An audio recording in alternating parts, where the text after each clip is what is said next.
اللهم صل على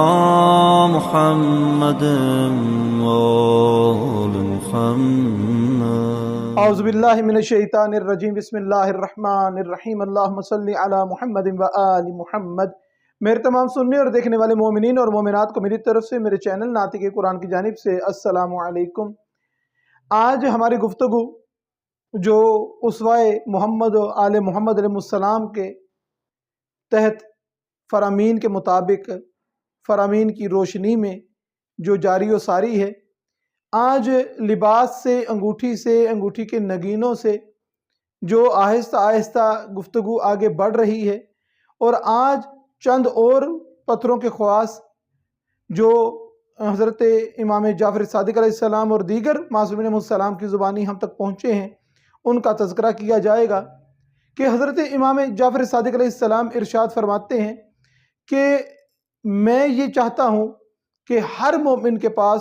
5 نگینے ضرور موجود ہوں، یا 5 نگینوں کی جو انگوٹھی ہے وہ ضرور موجود ہو، جس میں سے پہلا یاقوت ہے کہ مولا فرماتے ہیں کہ یہ بہترین اور بہت عمدہ قسم کا نگینہ ہوتا ہے جو انسان کے لیے فائدہ مند ثابت ہوتا ہے۔ دوسرا عقیق کا نگینہ ہے کہ مولا فرماتے ہیں کہ یہ وہ نگینہ ہے کہ جس نے ہم اہل بیت علیہ السلام سے محبت رکھنے والے نگینوں میں اس کا شمار ہوتا ہے، اور یہ وہ پہلا پتھر ہے کہ جو محمد اور آل محمد علیہ السلام کے ساتھ ساتھ وحدانیت پروردگار کا اقرار کرنے والا یہ پتھر ہے، اور اس کا ہاتھ میں ہونا یہ انسان کے لیے باعث برکت اور رحمت ہے، اور گزشتہ ویڈیوز میں اس کے بے شمار فائدے جو ہیں وہ بیان کیے جا چکے ہیں۔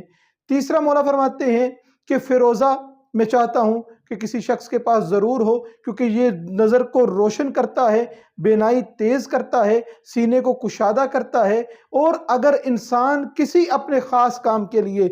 جائے، گھر سے نکلے اور اپنے ہاتھ میں فیروزے کی انگوٹھی رکھے تو پروردگار اسے فتح اور کامیابی عطا کرتے ہیں۔ اس کے علاوہ مولا فرماتے ہیں کہ چوتھے نمبر پہ حدید چینی، یہ پتھر مولا فرماتے ہیں کہ انسان کے پاس ہونا اس کے لیے فائدہ مند ہے، مگر اس کے لیے شرط یہ ہے کہ ہر وقت اس کو پہنے نہ رکھے۔ فقط اور فقط جب بھی کسی ظالم اور جابر کے سامنے جانا ہو، دشمن کے سامنے کبھی واسطہ پڑھنا ہو، کسی ظالم شخص سے گفتگو کرنے کے لیے جانا ہو اور پتہ ہو کہ وہ مجھ پہ حاوی نہ ہو جائے، تو مولا فرماتے ہیں کہ حدید چینی کو اپنی انگشت میں پہن کر جائیں، کیونکہ جناب امیر المومنین علی ابن ابی طالب علیہ السلام سے ملتا ہے کہ مولا جب بھی جنگ کے لیے جایا کرتے تھے تو اپنے ہاتھ میں حدید چینی کی جو رنگ ہے، انگوٹھی، وہ پہن کے جاتے تھے، اور جب واپس آتے تھے تو اسے اتار کے رکھ دیا کرتے تھے۔ امام صادق علیہ السلام فرماتے ہیں کہ حدید چینی پہننے والے سے شیطان دور رہتا ہے، شیطانی وسوسے دور رہتے ہیں، یہ اس پتھر کے قریب شیطانی وسوسے نہیں آتے، شیطان اس پتھر کے قریب نہیں آتا۔ اس لیے مومن کو چاہیے کہ یہ پتھر اپنے پاس ضرور رکھے۔ اور 5واں پتھر وہ ہے کہ جسے پروردگار نے نجف میں پیدا کیا ہے۔ ہاں، تمام مومنین جان گئے ہوں گے کہ در نجف کی بات یہاں پہ مولا فرما رہے ہیں کہ در نجف وہ پتھر ہے کہ جس پر ہر نظر کے بدلے خدا حج، عمرہ اور زیارت کا ثواب عطا کرتا ہے۔ وہ ثواب جو میرے حج کیا نہیں، جو آپ کے حج کا نہیں، کسی عام آدمی کے حج کا نہیں۔ مولا فرماتے ہیں کہ انبیاء و صالحین جو حج کرتے ہیں، جو زیارت کرتے ہیں، جو عمرہ کرتے ہیں، اس کا ثواب بندے کے نامہ اعمال میں درج ہوتا ہے۔ جتنی مرتبہ دور نجف پر نظر کرتا ہے اتنی مرتبہ پروردگار اس کے نامہ اعمال میں اس ثواب کو درج فرماتے ہیں۔ نیز ایک اور پتھر جس کا ذکر ہمیں ملا کہ حضرت امام حسن عسکری علیہ السلام سے، وہ بلور کا پتھر، ایک شخص نے پوچھا مولا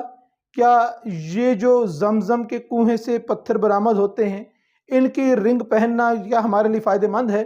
تو مولا فرماتے ہیں کہ بالکل مفید ہے، یہ پہننی چاہیے، مگر خیال کرو کہ جب بھی بیت الخلاء میں جاؤ تو اگر اس کو دائیں ہاتھ میں پہنا ہوا ہے تو اس کو اپنے ہاتھ سے نکال دو، اپنے ہاتھ سے اتار دو۔ اور اسی طریقے سے حضرت امام جعفر صادق علیہ السلام یا غالباً حضرت امام علی نقی علیہ السلام سے ملتا ہے کہ کسی شخص نے کہا کہ یہ فرمان